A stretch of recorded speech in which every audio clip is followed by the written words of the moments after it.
Պարոն Նահապետյան, դուք ձեր զեկույցում, չգիտեմ, ասացիք թե ոչ, բայց ձեր հարցազրույցներից մեկում լսել եմ, որ խոսել եք քննիչների ֆիլտրերի, այսինքն երբ ընդունում եք աշխատանքի,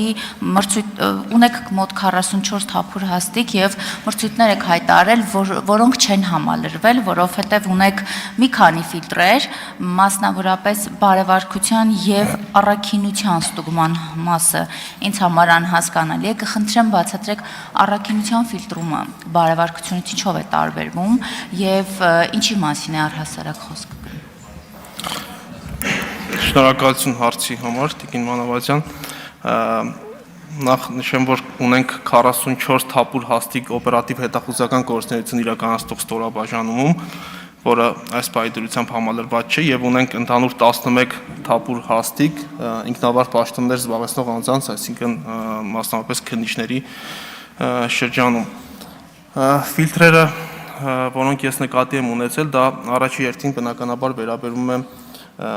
բարեվարկության վերաբերյալ ուսումնասիրություններին եւ նշեմ, որ հակակոռուպցիոն կոմիտեում ստեղծման օրվանից չի եղել որևէ անձ, ով պաշտոնի է նշանակվել բարեվարկության բացասական եզրակացությամբ, այսինքն կոմիտեի համար ըստ էության պարտադիր է, որպեսզի անձը առաջին հերթին բարեվարկ լինի եւ հաջորդ փուլերը, որ պետք է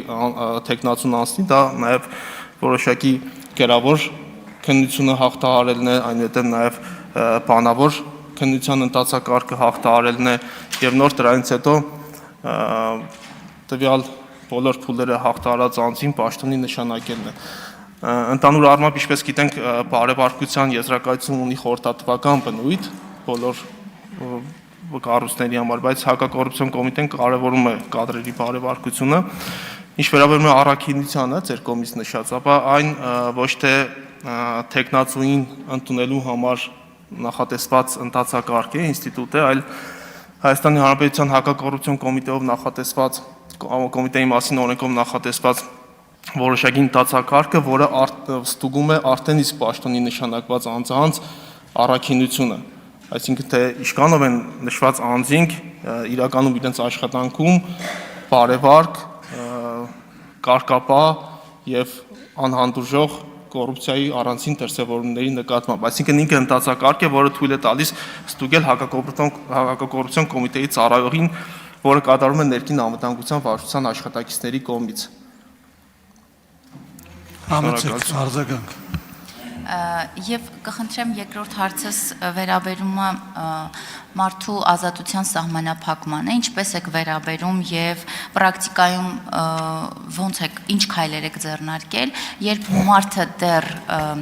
կամ պաշտոնատար անձը դեռ կասկածյալ է, այսինքն իր մեղավորությունը դեռ չի ճանաչվել եւ սանկցիա է կիրառվում անընդմեջ կալանքի հետ կապված։ Վերջում երբ պարզվում է, որ տվյալ անձնավորությունը որևէ իր մեղավորությունը, այսինքն չի ապացուցվում, ապացուցելի չի, բայց ինքը կրել է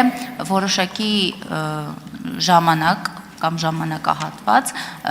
կալանքի տակ, ոնց մարդու իրավունքների տեսանկյունից եւ առհասարակ ազատության սահմանափակման տեսանկյունից ինչպես եք վերաբերվում եւ որն է ձեր մոտեցումը։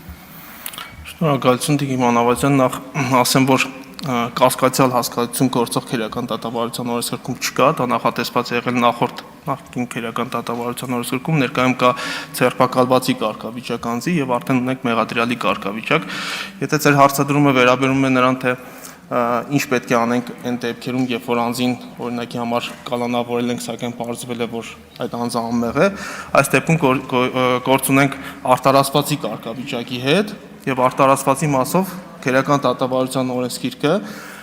կոնկրետ նախատեսում է որոշակի քերադատավարական հետևանքներ, մասնավորապես, որ արտարասվածը կարող է պահանջել, որպեսզի իր խախտված իրավունքները վերականգնեն, որպեսզի պետական մարմինները նաեւ ներողություն հայցեն տվյալ մեղադրյալից եւ մնացած այլ իրավունքներ, որոնք հստակ նախատեսված են մեր գործող քերադատավարական օրենսդրությամբ, այդ թվում նաեւ վնասի վերականգնում հնարավոր։